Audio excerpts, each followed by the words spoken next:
জীবনে খারাপ সময় কখনো বলে কয়ে আসে না। হঠাৎ করেই একদিন জীবনের সুন্দর ছন্দটা এলোমেলো হয়ে যায়।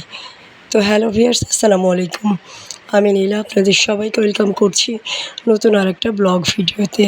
আজকের ব্লগ ভিডিওটাও একই রকম, প্রতিদিনের মতো কিছু কথা, কিছু গল্প আপনাদের সাথে শেয়ার করব।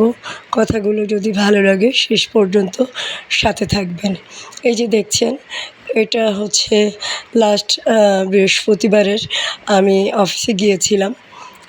তার আগে আমি অবশ্য রবি সোমবারে একটু অসুস্থ ছিলাম, যার কারণে বাসায় দুদিন ছুটিও কাটিয়েছিলাম। ভিতরে একটু অসুস্থতা ফিল করছিলাম অনেক দিন থেকেই। একটু শ্বাসকষ্ট ছিল, হাঁটতে কষ্ট হচ্ছিল, সাথে কাশি ছিল, আবার স্বাভাবিক কার্যক্রমও করছিলাম।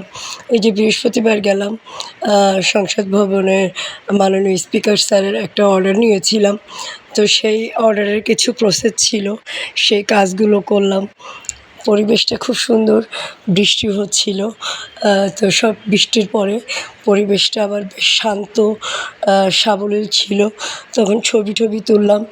তারপর তখনও আমার বুকের ভিতরে একটু চাপ লাগছিল, কষ্ট হচ্ছিল। তারপরে ভাবছিলাম হয়তো ক্ষুধা লেগেছে বা টায়ার্ড লাগছে, এই জন্য হয়তো বা এরকম হচ্ছে।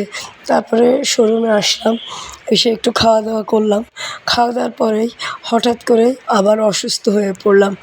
এক অসুস্থতাতে আজকে 5 থেকে 6 দিন একেবারে বিছানাধারা, হসপিটাল পর্যন্ত ভর্তি হতে চলে যেতে হলো।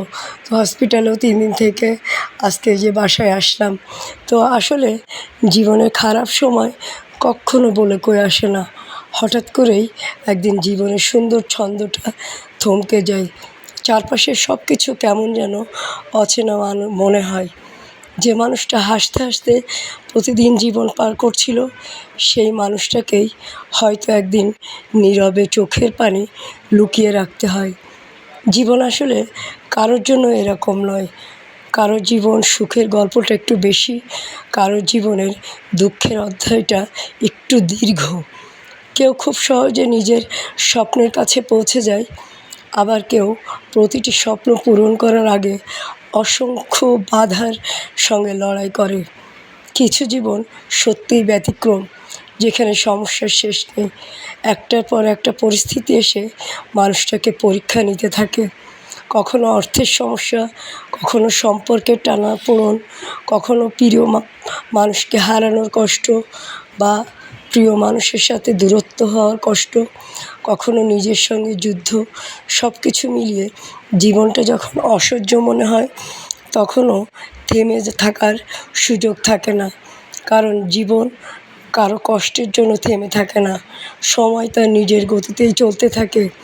আর আমাদেরও সেই সময়ের সঙ্গে তাল মিলিয়ে চোখের পানি মুছে আবারও সামনে এগিয়ে যেতে হয়। সবচেয়ে কঠিন বিষয় হলো, অনেক সময় আমাদের কষ্টটা কেউ বুঝতে পারে না।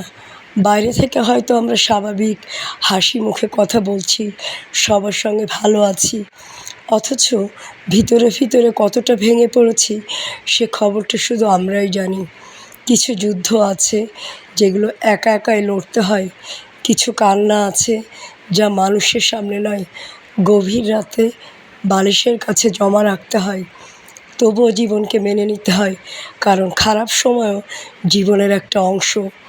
আজ যে কষ্টটা অসহ্য মনে হচ্ছে, হয়তো একদিন সেই কষ্টটাই আমাদের আরও শক্ত মানুষ করে তুলবে। যে পরিস্থিতি আজ আমাদের ভেঙে দিচ্ছে, হয়তো সেটাই আগামী দিনে আমাদের শেখাবে কীভাবে একা দাঁড়াতে হয়, কীভাবে মানুষ চিনতে হয়, কীভাবে নিজের মূল্য বুঝতে হয়। তাই জীবনে যতই ঝড় আসুক, যতই কঠিন সময় আসুক, নিজেকে হারিয়ে ফেলো না। মনে রেখো, রাত যত দীর্ঘই হোক, ভোরে একদিন হবেই। প্রতিটি দুঃখের পরেই কোনো না কোনোভাবে স্বস্তি আসে। প্রতিটি কান্নার পরে হাসার একটি কারণ তৈরি হয়। জীবন সবসময় আমাদের মনের মতো হবে না, এটাই বাস্তব। কিছু মানুষ হারাবে, কিছু স্বপ্ন ভেঙে যাবে, কিছু সম্পর্ক বদলে যাবে, কিছু পথ একা হাঁটতে হবে, কিন্তু এসবের মাঝেও নিজেকে নিয়ে সামনে এগিয়ে যাওয়াটাই জীবনের সবচেয়ে বড় জয়। কারণ জীবন মানেই শুধু সুখ নয়, জীবন মানে সুখ দুঃখ, পাওয়া না পাওয়া, হাসি কান্না সব কিছু মিলিয়ে গিয়ে চলা। যে মানুষটা হাজার সমস্যার মাঝেও হাল ছেড়ে না দিয়ে প্রতিদিন নতুন করে বাঁচার চেষ্টা করে, সত্যিকারের যোদ্ধা আসলে সেই মানুষটাই। আর আপনি যদি নারী যোদ্ধা হয়ে থাকেন, তাহলে অবশ্যই হাতের কাজের সুন্দর একটা শাড়ি পরবেন মাঝে মাঝে। জীবনে তো যুদ্ধ করতেই হবে, কিন্তু মাঝে মাঝে একটু নিজেকে পরিপাটি রাখা, গুছিয়ে রাখা, এগুলো জীবনের অংশ। জীবনে বেঁচে থাকলে আপনি করবেন, আর যদি মরে যান বা আমি মরে যাই, সেটা হচ্ছে আলাদা বিষয়। মৃত্যু তো অবধারিত, নিশ্চিত, এবং হয়তো তখনই সব কিছু থেমে যাবে, কিন্তু যতক্ষণ আমরা বেঁচে থাকব, নতুন করে আশা নিয়ে বেঁচে থাকব, স্বপ্ন নিয়ে বেঁচে থাকব। আর মাঝে মাঝে সুন্দর কিছু শাড়ি পরবো। আর সুন্দর কিছু শাড়ি নিতে গেলে অদ্রি ফ্যাশন অ্যান্ড লাইফস্টাইলের পেজ বা ইউটিউব চ্যানেল স্বপ্নচূড়ার সাথে থাকবো। তো আজকে এই পর্যন্ত। ভালো থাকবেন, সুস্থ থাকবেন, আমার জন্য প্রে করবেন। আল্লাহ হাফেজ, আসসালামু আলাইকুম।